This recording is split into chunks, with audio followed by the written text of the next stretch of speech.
Hello and welcome to another Guild Wars lore video. This time we're going to be looking at the human gods, from the emergence of Dwayna to the newest god Cormyr.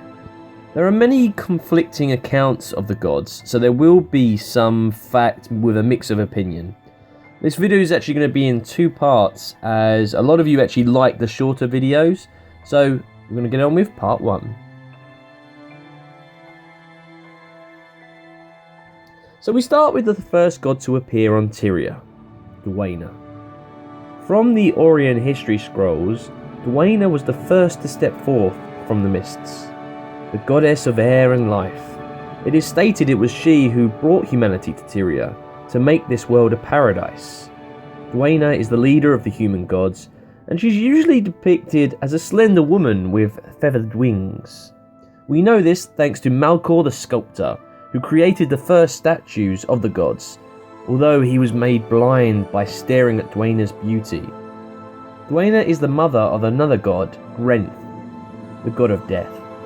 Interestingly, Dwayna is often pictured weeping over pain and loss. Quite the dynamic with her son. Second to emerge from the mists was Balthazar, arriving in fire ahead of his hounds Timur and Tegan. Not only that, he actually carried the head of his father. This is just the start of what makes Balthazar a very multifaceted character. Balthazar is the god of war and fire. He is often praised for giving courage in battle, but it was Balthazar that encouraged humanity to war with the other races. It was his belief humans would prevail easily. It would not be the first time the god of war would be wrong. This earned him the nickname the god of mass murder.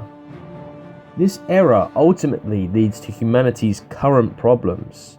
As humans drove Char from Ascalon on the advice of Balthazar, the Char would strike back through the cataclysm known as the Searing in Ascalon, forcing Kryta to turn to the Masat for aid, and panicking the residents of Or so they sunk the continent itself, all because humans invaded the Char. Balthazar has a half-brother, Menzies.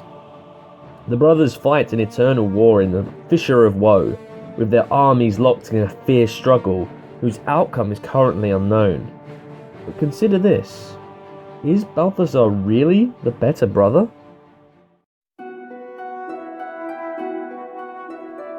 The next god to emerge, according to the Orient history scrolls, was the god of nature and earth, Melandru.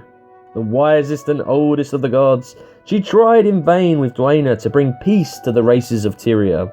Both the Char and the Quaggons believe in Melandru in one form or another, all different iterations. Lissa is the dual-faced goddess of beauty, water and illusion. She is actually twins, Ilya and Liss, who are often depicted being intertwined. Usually, however, they are spoken of as one entity. She was greatly celebrated in Ilona, particularly in Vabi, before the second rise of Palawajoko, having a festival dedicated to her, the Festival of Liss. She is considered by most to be the paragon of all beauty, and many men have glared at her statues only to be entranced and die of thirst days later. Lissa brought with her the hope of humanity and beauty. While the other gods focused on building a Ra and beginning a new future, Lissa gave them joy and helped them forget the past. For a while, she lived, veiled and hidden, in the village of Ren, on Or. As a stranger, she came to the village of Ren, seeking shelter and employment. Though young in her years, her body was stooped and twisted, her flesh eaten by disease. "Ye have the mark of the plague upon ye," said the citizen named Galric. "Leave this place lest you sicken our people." "I've lost my family and my home," cried the desperate woman. "Have you no heart?" Yet each person in turn did look away. Then from the crowd came a young woman, Sarah. She looked upon the woman with pity. "If you need help," said Sarah, "I will give it." And Sarah did approach the gnarled, bent woman and did offer her a helping hand. Then, the sickened woman pulled from her body the robes of plague, revealing herself to be the goddess Lissa.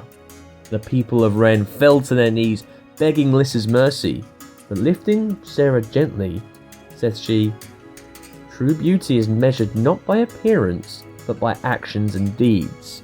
Many have eyes, but few have seen. Of all here, you saw the beauty behind the illusion, and you alone shall be blessed with my gifts." The origins of Lissa are unknown. So that is at the end of part 1. Part 2 will continue next week, with the other gods being, as well, we're going to cover some of the fallen gods. Thank you very much for watching. Please leave any comments, and I'll see you on the next video.